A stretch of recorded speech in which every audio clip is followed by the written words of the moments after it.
Hello, I'm Lex Benjamin, and I believe that violence is a form of weakness. Now, you may have never thought about violence in this way, resulting from weakness, but I believe it is. I believe that violence is the failure or failing on the part of an individual organism or a collective species, most commonly due to communication or lack thereof, a lack of ability to or an inability to communicate effectively.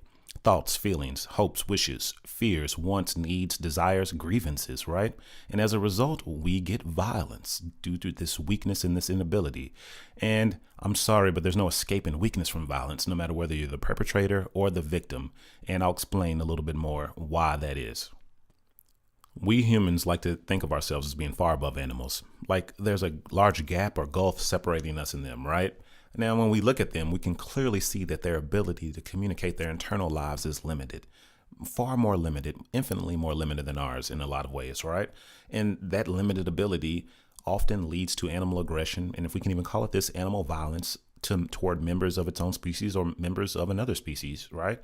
Now, the same causes of animal violence or aggression are the same for humans, us being animals as well, but for different or most exact opposite reasons. Not because our ability to communicate is very limited.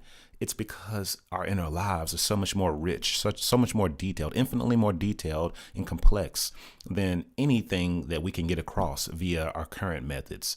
And as we know, if you cannot get your needs and wants and desires across to another individual or group about what you would like to happen or like to cease happening, then there's almost no room or possibility for peaceful resolution. And obviously, increasing vocabulary and communication skills helps with this. But sometimes the things that we're feeling and thinking, we have no ability to communicate effectively to another person. And maybe they don't have the ability to receive that as well as we are communicating. Now, when this happens, what ends up happening is we have all of these unrealized desires and thoughts that can't be brought out into the world. We can't make them actual in reality in another person's mind or in another way. And what we know about desire and will is that it won't be contained. It'll either eat the organism up from inside or will spill out through other means. And violence is one of those means where this inability to communicate spills out. It just erupts from the will and the frustration building from our lack of ability to communicate. We get violence. That is the direct result of being infinitely complex with paltry communication means and methods. To complicate things even further, to make things even more difficult for us as humans, we have more skin in the game than animals, seemingly anyway. And we call those identities. We call those egos. They can be damaged. They can be hurt. And if we aren't clearly aware of what we are and what's going on, if we don't have, presence of mind, then we can believe those identities and egos to be physical, real objects, a part of us. And words can damage those things, but words cannot damage a human being, not directly anyway. So when we mistake our ego and identity for our physical bodies, which we often do, then we get violence as a result. Now, that's not necessarily communication, but that's from a failing, a weakness of mind and character to realize that this mental construct that you've put forth to the world is not you. It's not a physically real object that must be defended with all of the violent rigor and energy that you would defend your life. It's not you. So failings and weaknesses of human character are the result of violence as well. And from this, we get war, we get genocide, we get all kinds of things, not only from lack of communication between nations and groups. That is a very big cause of war, but probably most frequently and most often from ego, pride, identity, self, this notion that we are this and you have offended or assaulted or damaged or threatened this thing that we physically are. Therefore, violence will be wrought upon you. And obviously we can see that as a failing and a weakness of humanity and people. And it's not impossible to get around. We can get our minds right. We can use mindfulness. We can meditate. We can do a lot of things to separate ourselves from these animal-like reactions and behaviors. I believe so anyway. So how is it possible that violence is an inescapable part of humanity and also a weakness? Well, it's inescapable because of our level of development, and we're weak because of our level of development and advancement. It's impossible for us to not need to defend ourselves, for us to not come into situations, maybe not individually, but at some point, some human or some group will need to defend itself against another aggressor or someone wanting to do harm to them, right? But the reason that I say even self-defense is weakness is because we are limited. A sufficiently advanced species or race would be able to foresee likely all possible outcomes of an event or an interaction and avoid the ones that would lead to negative, consequences and results. We are limited. So when I say it's a weakness, I don't mean a weakness in character to defend yourself. I'm just saying a failure to foresee a person's capability or intentions or propensity towards violence, or to maybe, manage your words and your actions to mitigate or de-escalate a violent encounter or potentially violent encounter.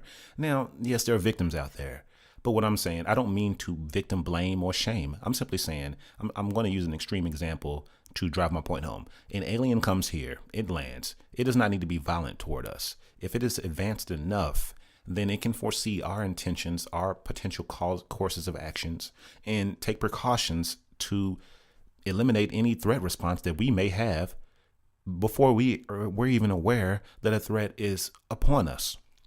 So that's what I'm saying. I'm saying that eventually, hopefully, humans will evolve to a point to where we can see and calculate all probabilities and scenarios and avoid all situations that lead to violent outcomes. We can't do that now. We're still weak and still primitive and still limited. We're still animals, right? So we can't do that now. And as a result of our inability to do that, we end up in situations where violence is unfortunately unavoidable and necessary to protect the organism, which you should do and which groups should do. I'm not advocating, total passiveness and let you be destroyed and harmed. I'm not advocating that. I'm simply saying that violence of all sorts is weakness. Either you cannot foresee and prevent what happened to you, or you cannot control and contain yourself, communicate effectively enough, and you have imparted and engaged and thrown violence upon someone else and harmed them in that way. And in that way, violence is weakness, even for someone engaging in self-defense, because we were unable to eliminate all. We weren't able to utilize or find any other recourse other than a physically violent one. And if you're unable to do that, I'd have to say that you're weak to a degree. We're all capable of that weakness. I believe we're human. We cannot project and foresee infinite possibilities. So there are going to be some that we're not going to see, and we may find ourselves in situations where violence is unavoidable and inescapable. But that's a weakness of humanity. It's not necessarily a weakness of an individual character, but it is to a degree. And it's not to blame anybody or to shame anybody. It's just simply to say what it is. We were unable to foresee this, unable to avoid this. And that is a weakness or a failure or failing.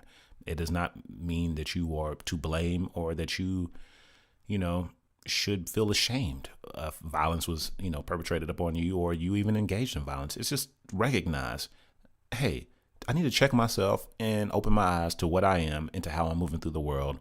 And then maybe I can avoid situations that lead to violence, because you may be self-defending yourself and end up hurting someone worse than they were even capable of hurting you. So no matter which way direction it goes, violence is never good. Violence is always weakness and failure, no matter who started it, no matter who finishes it. It's always that. So best believe that. And I truly believe that. So, like I was saying, an advanced species would not want to use violent means because ultimately, when you think about it, violence is too energy intensive and rarely productive. So there's always a better means than using violence to resolve a situation, to come to a resolution, or to eliminate a threat or a problem, right? It's just a failure or limitation on humanity's part at this point. And like I said, there's no way to bring any negativity or shame to anybody. It's just to give a different perspective on violence, to show that there's never justified or admirable violence. There's never a time to feel great or to feel good about violence that's been perpetrated toward you or from you. So even if you're defending yourself, just think about it. You failed. You're having to hurt someone. You failed. You could not have eliminated this. You could have, but you did not. You failed to eliminate this situation or this threat. And now you are hurting someone. And that is not what intelligent, advanced species do. And if we claim to be this as human beings, I think we need to either check ourselves or work on eliminating some of the causes of violence, which, once again, I profess to summarize: lack of communication, ego, and identity. Some of the main causes of violence. If we get our communication skills up, if we get our ego and identity and self, non-real physical selves in check, then I think we can mitigate a lot of violence. But we don't see that today. We see a lot of posturing, strong egos, strong identities that must be defended with the most violent rigor. And we have paltry communication. We have poor communication.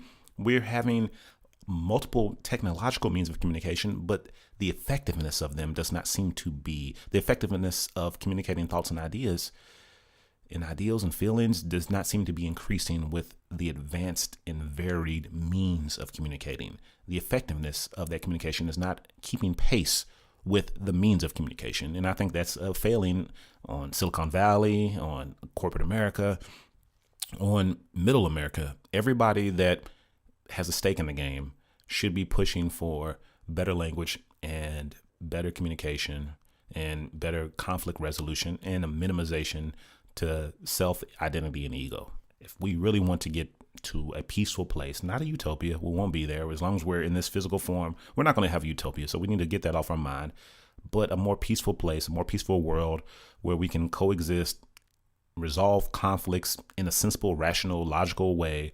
And violence is a thing that we see from a distance when we go on safaris or something right like that. So that's all I wanted to say. And Lex Benjamin, check out the Lex Files. Check out all the other videos I have. If you like what I'm saying, if you like the thought process that I have more. I have a lot more. So I just really want to put out some things that maybe shine or shed a light, a different perspective that you may or may not have had. And if we get enough perspective out there, then we can actually maybe get to a place of wisdom, collective wisdom, hopefully. So that may not be my ultimate goal, but collective wisdom will definitely, hopefully, bring about some better days for a lot of people in a lot of places. So thank you for watching. Subscribe, like, leave a comment, whatever you need, and I'll see you on the next one. Thank you.